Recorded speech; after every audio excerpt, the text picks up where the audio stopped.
All right, so one of the goals of this balancing of the inversion and eversion is now consider that these hands, my hands are the feet on the ground. When the sole of the foot points in, we call that inversion.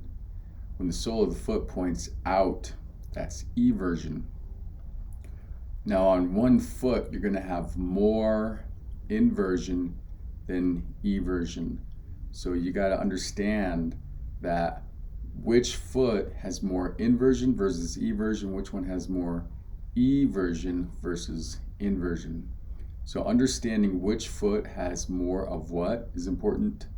Then you want to learn to equalize the or gain more eversion and lessen the inversion capabilities on each foot in this class. And then that's going to help with how your body interacts with the ground during the gait cycle.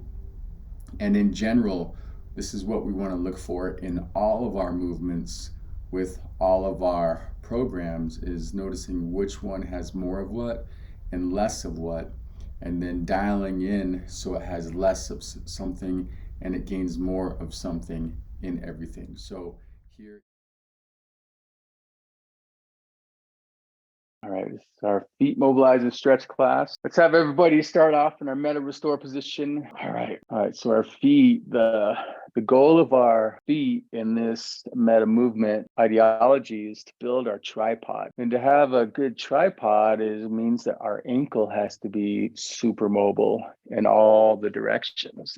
The dorsiflexion, the pointing, the plantar flexion, the inversion, and the eversion. So let's all bring up our left leg to our sky reach. Just go through all these movements. Let's first point the toes. This is where the front of the ankle stretches. Now try to have the toes just point in a straight line. So the toes don't point inward towards the right foot. They just point straight. And notice if you get a stretch on the top of the foot, the front of the ankle, and then the shin. Now let's pull the toes towards your body. Lift the heel up towards the sky. This is our dorsiflexion. Now, did you know this is one of the most important movements that every human body needs to have good functionality, is this dorsiflexion? Because dorsiflexion shows up when we stand and when we walk. And if we don't have a 90-degree dorsiflexion, then it throws everything off in the body. So let's point the toes again and notice if you feel a greater stretch on the top of your foot,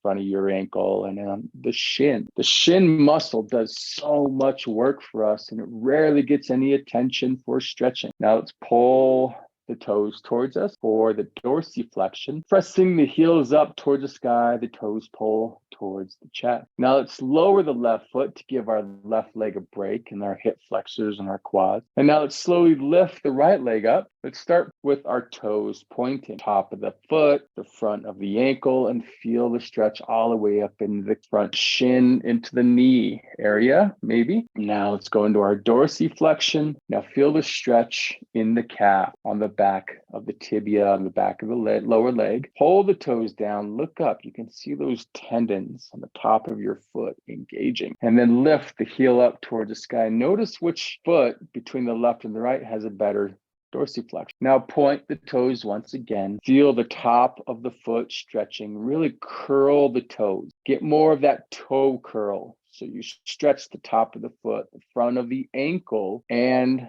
the shin area. Now pull the toes back in towards you, lift the heel up towards the sky, and then feel the activation of the hip flexor and slowly lower the right foot down. Now place the left heel on the right, the left heel on the right knee. Now let's go ahead and point the toe. Now it's going to work differently because the heel is going to be a fulcrum for the toes. So the heel is actually going to help rock the toes forward. It's a different type of movement than just having the foot in the air because the heel is on something. Now you might notice some cramping on the bottom of your foot, like mine's starting to cramp up. Starts to cramp up, just relax it.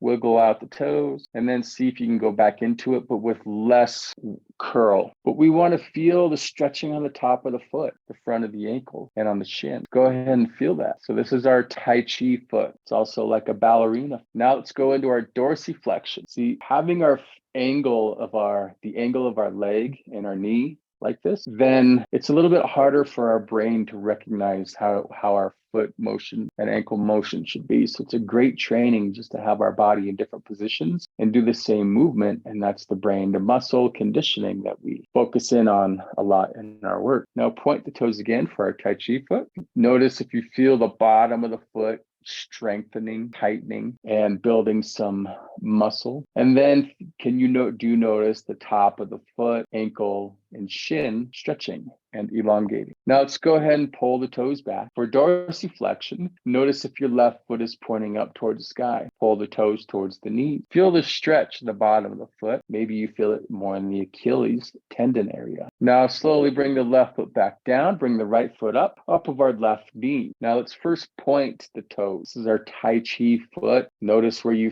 feel the activation of the bottom of the foot. Feel the top of the foot, the front of the ankle, and the shin. Now slowly go into our dorsiflexion. Notice if you are using more of your toes to dorsiflex than your foot. So relax the toes, go more into your foot dorsiflexion. If you're just using the toes to lift up and the ankle doesn't really move, that's not what we want. Well, we want the ankle to do more of the action than our toes. Pull the toes come up, yes, but the toes don't override the foot mechanic, the foot motion. So have the motion come out of the ankle, not just the toe. Okay, now point the toe, curl the feet, feel the scrunching and the tightening and the short of the bottom of the feet, toes curling, top of the foot, elongating the front of the ankle, stretching. Okay, now slowly go back into your dorsiflexion. Look up at your right foot to make sure the toes don't dominate this movement. The toes do extend and come up, but it's not just the toes, it's also the ankle. When you do it right in the ankle, then you can feel the front shin muscle shortening and contracting right along your tibia. It's called the tibialis anterior muscle. Okay, now bring that right foot back down. Now bring the left leg back into our sky reach. Now notice how the bottom of the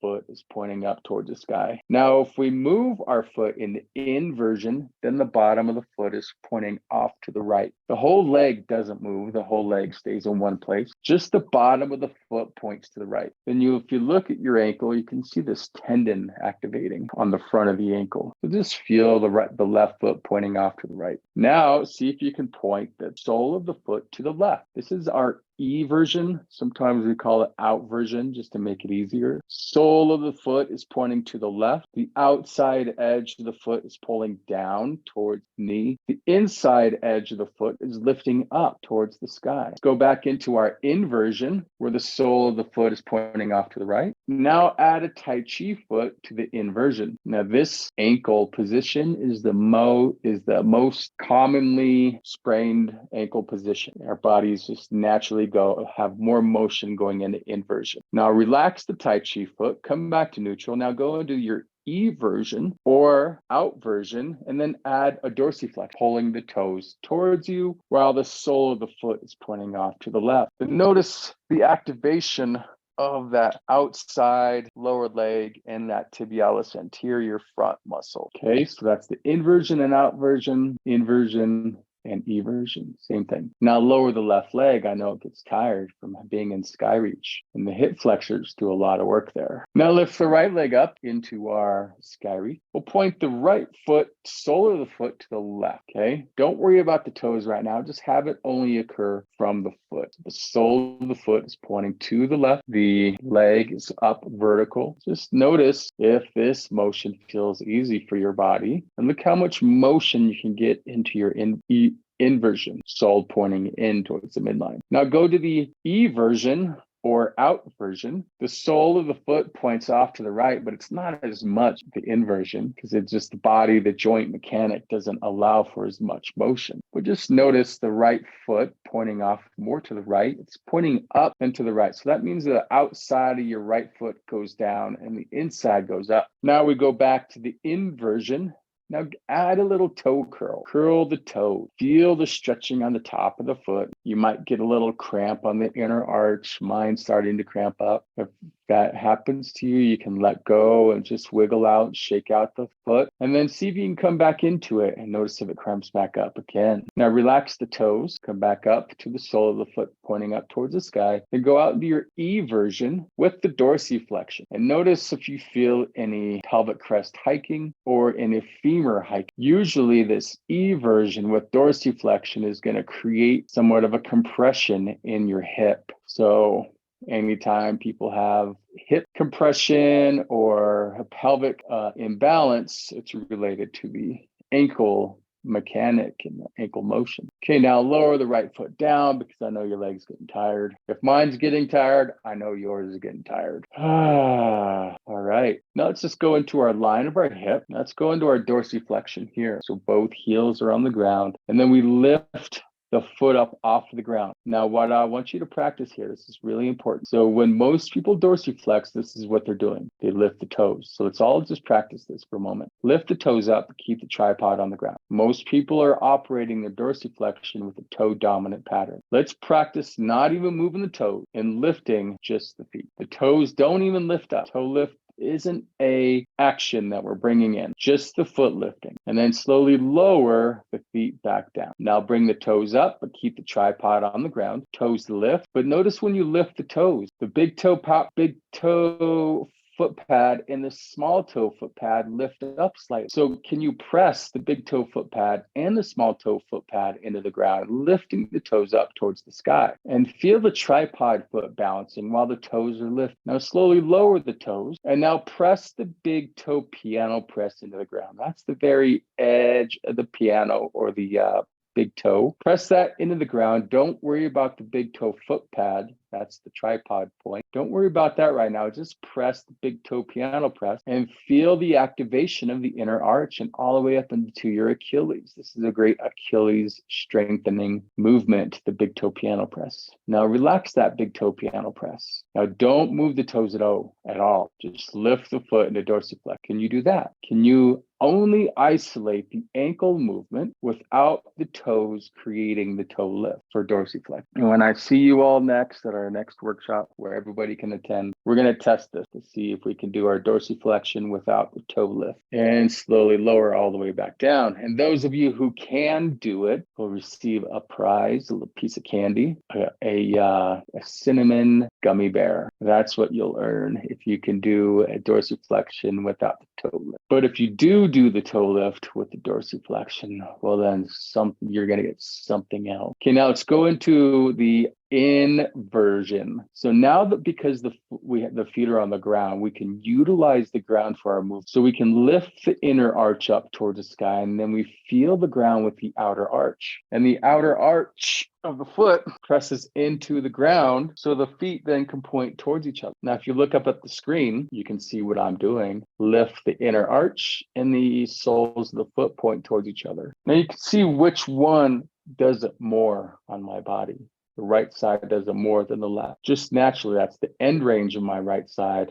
That's the end range of my left. There's more on my right side. So that tells me I have a tendency of being more in my inversion on my right side than my left. Now we'll go into our E version. That's where the inner arch lowers to the ground. The outer arch lifts up towards the sky. And as a byproduct, the knee goes in towards the midline. That's all right. Just allow the knees to go in. And now as the knees are in and the inner arch is down and the outer arch is up, this is our E version movement. Bring the knees open. Open the knees while the outer arch of the feet are lifting. The inner arch is pressing down. Notice how much adductor activation occurs when you are in focus of all of this. Now relax the foot. Okay, let's go back into our dorsiflexion without the toe lift. Okay, so what do you get if you do toe lift? That's the question. Can you even tell in your own body through your proprioception if your toes are lifting with your dorsiflexion? Can you even tell? So is this something you can practice on your own? If you're not sure, you can put on a sock. That'll help you understand if you're toe lifting. Bring the foot back down the tripod. Now come back up. Now let's go into our Tai Chi foot. A little bit of a curl of the foot, then go up into dorsiflexion. Now that trains the foot to lift without the toe lift, right? So if you can dorsiflex without the toe lift, you get a cinnamon gummy bear. The next time we see each other and we're all there for a workshop. Now slowly lower the Tai Chi foot, relax the tripod, go into your inversion foot. Try to do it without opening the knee. Do open the knees, try to bring the knees back to the alignment. Now lower back to tripod. Do the E version. The knees go towards each other, it's okay.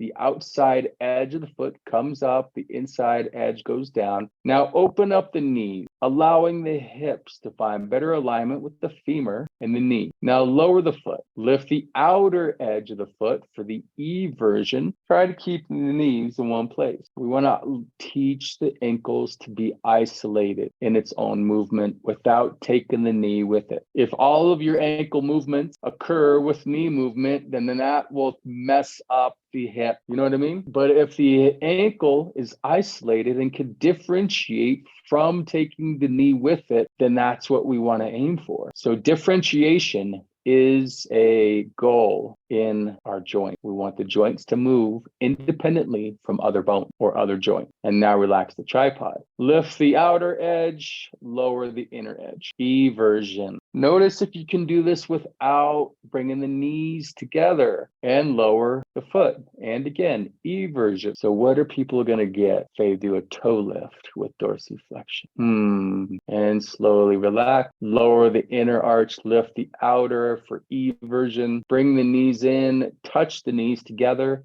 Now open the knees to the line of the hip. Keep the ankle in the eversion, lower back down. Oof. The outer edge of my right ankle and my right shin on higher. Okay, let's go into our dorsiflexion. Notice if your dorsiflexion starts to feel different. Okay, now keep the dorsiflexion on the left. And now just slide the left leg out until the left leg is straight. Left leg is straight. Now go into the inversion of the left foot, point the toes for Tai Chi foot, come back up to your dorsiflexion. Now go into your eversion with the left foot. Try not to squeeze the glutes or the abdominals. Back into our dorsiflexion with our left ankle, left foot. Slide the left heel along the ground all the way back into our meta restore leg. And then relax the left foot. Bring the right leg up toward dorsiflex. Right leg in a dorsiflexion. Then we lengthen and then we create more dorsiflexion. See if you can lower the knee to the ground or get as close as you can. Then point the right foot into the inversion. Let's add the Tai Chi foot, the stretching in the toes as well. Relax the Tai Chi foot, come back into dorsiflexion. Now go into the eversion. The eversion, pulling the outside edge of the foot up towards the hip and the inside towards away from the body. Now back into our dorsiflex. Now pull the heel all the way back up, keeping the ankle and dorsiflex and lowering back down. Now, wasn't that fun? All right, now we're going to do this new ankle mobilization. Go ahead and lower the right foot down or the right knee down into the lower dime. So the right fibula bone is on the ground, right knee on the ground, and the outside edge of the ankle on the right side, that's on the ground as well. We're going to place the left foot on top of the inner arch of the right foot. The left foot stacks on top of the right foot. So it was on the ground,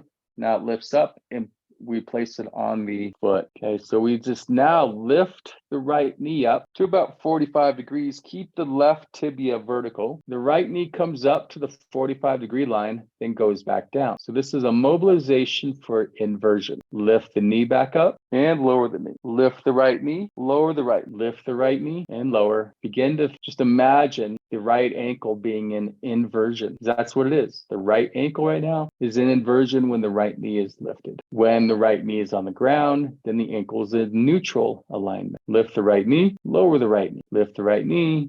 And it just seems like it's a knee movement, but it's actually an ankle mobilizer. It's sneaky joint mobilization. And then you also get a adductor activation in your right side or in the side that's lifting up the knee. That's going to help with ankle stability. All right, now slowly bring the left foot down to the meta restore. The right foot goes back down to the meta restore position. The left leg goes out to the lower dime. Right foot stacks on top of the inner foot, and the right tibia is vertical. Lift the left knee up towards the sky, but it stops at a 45-degree line. Try to keep the right tibia vertical. Lower the left knee, lift the left knee, lower the left knee. Notice if this side is just harder, doesn't work as well. If the left ankle doesn't invert as deep as much as the right, then it can impair the inside left knee. So you might have some discomfort in your left inner knee if you can't invert as much. I know it sounds strange. Just keep lifting up and down the knee. Now feel the activation. Place your fingertips on the left adductor muscle where you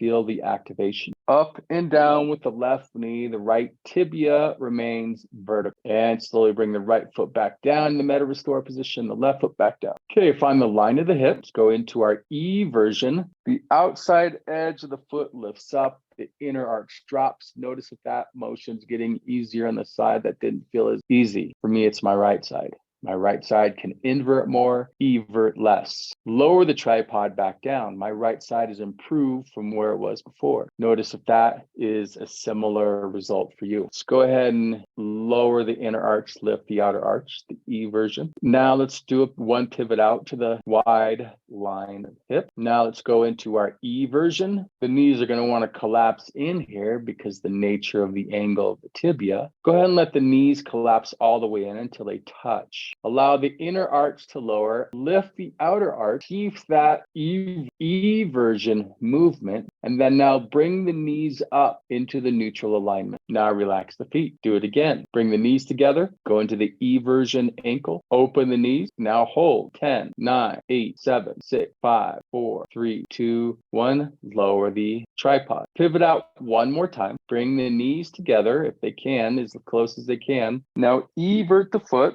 The outer edge of the foot lifts, the inner foot lower. Okay, now push the feet straight down into the ground while the knees are touching. The inner arch is touching the ground. The outer arch is lifting up. Press the inner arch straight down into the ground. It's going to activate the centration and the femur deepening. Now relax the pressure straight down. Now begin to bring the knees out while keeping the outer edges of the feet lifted. Outer edges of the feet lifted as the knees open. That's going to activate the outer edge of the lower leg and slowly relax. Feel the burn in that outside edge. Okay, now let's pivot the right foot out. One more, two more. Now lower the right knee in towards the midline. Notice how far the right knee goes down. Just look up at it. How low does it look? Now notice how the right foot is naturally more in the everted foot right. Now practice reaching the outer edge of the foot towards the ground to create the tripod foot, but try not to move the right knee too much. The right knee stays low and just reach the right foot to the tripod. Relax the foot. And again, reach to the tripod foot, keep the knee low and relax. Now you're going to notice the right pelvic headlight is higher than the left. It's okay for now. Reach the right tripod to the ground. Keep the right knee in towards the midline and relax. And one more time, reach the right tripod to the ground. Keep the knee low and hold. Hold here for 10, 9, 8, 7, 6, 5, 4, 3, 2, 1. Then lower and notice if the knee can drop lower than before. Look up at the knee. Does it look lower for you? That's the internal rotation of the right femur. It sets us up for our base level 3 femur class. Okay, now bring the right knee all the way back up. Let's pivot back for 1, pivot back for 2 for the super wide line of the hip. Now the left foot goes out 1 pivot and 2 more pivots. Then we lower the left knee in towards the midline. Notice if this side gets stuck fast. Maybe it doesn't go down as low. Notice if the tibia has a less of an angle. And then now reach the left tripod foot to the ground. That means the outer edge of the foot reaches to the ground. Try not to let the knee move too much. Reach the tripod, keep the knee low and hold. Feel the activation throughout the hip and then relax the foot and notice if the left knee drops in more. You might feel a stretch in the inner knee along the medial collateral ligament. Notice if you feel the deepening and the muscle melting inside the hip. Okay, now reach the left outside foot to the ground while not moving the left knee too much. Keep the left knee in. Try to reach that left foot to the ground. There you go. And then relax, lowering the left knee close to the ground. Now notice if the left knee is going lower than it did before. Mine gained like 5, almost 10 degrees of motion. Okay, now one more time, keep the knee low, reach the left tripod foot to the ground, and then hold that tripod foot. Hold and work between the tripod foot and the knee lowering. And hold for 10, 9, 8, 7, 6, 5, 4, 3, 2, 1, and then relax the foot and the ankle. And notice if that left knee drops in even more. Ooh, mine did a lot. Did yours? Yes. Deep, deep knee or deep internal rotation of our femur from mobilizing our ankle. It's not crazy. Now lift the left knee all the way back up if it can move. Now let's do a little pivot shuffle all the way back to the midline. Now open back up to the super wide line of the hip. That means 3 pivots out. Now let's go into our eversion foot. Notice if the knees can stay where they are. And if the right foot and the left foot can both lift up on the outside. Lower the feet. Now go in 1 pivot to the wide line of the hip. Check the eversion. Outside edge of the right foot, outside edge of the left foot comes up. The knees stay in the same place. Relax the tripod and go into the line of the hip. Same thing, eversion. Notice if the knees aren't moving as much. That means we've isolated the ankle, and that's the happy dance. So I'll do a little floor happy dance. Isolating the ankle away from the knee. Yippee skippy. Then lowering the tripod down. Let's go into our dorsiflexion. Did you dorsiflex without the toe lift? Give me an air high five. Raise your hand up and let's do a high five. Clink. All right. Nice work, everybody. Now let's come up into our sky reach on the left side. Left sky reach. Let's all point the toes. Notice if you have a deeper point and you feel like this is just getting into what we're aiming for a little easier. And let's go into our dorsiflexion. Let's go into our inversion with our left foot pointing in, and our eversion, our sole of our foot pointing off to the left. Lower the left foot all the way down. Lift the right leg up to our sky reach. Point the toes. Notice if it's easier for you to be in your sky reach. Pull the toes. Go into your dorsiflexion. Can you go deeper into your dorsiflexion than you could before? If you feel a deeper stretch into your calf, point the sole of the foot into the left, point the sole of the foot out for the outversion or eversion. Slowly lower the right foot all the way down and give yourself a little pat on your shoulder for completing this class today.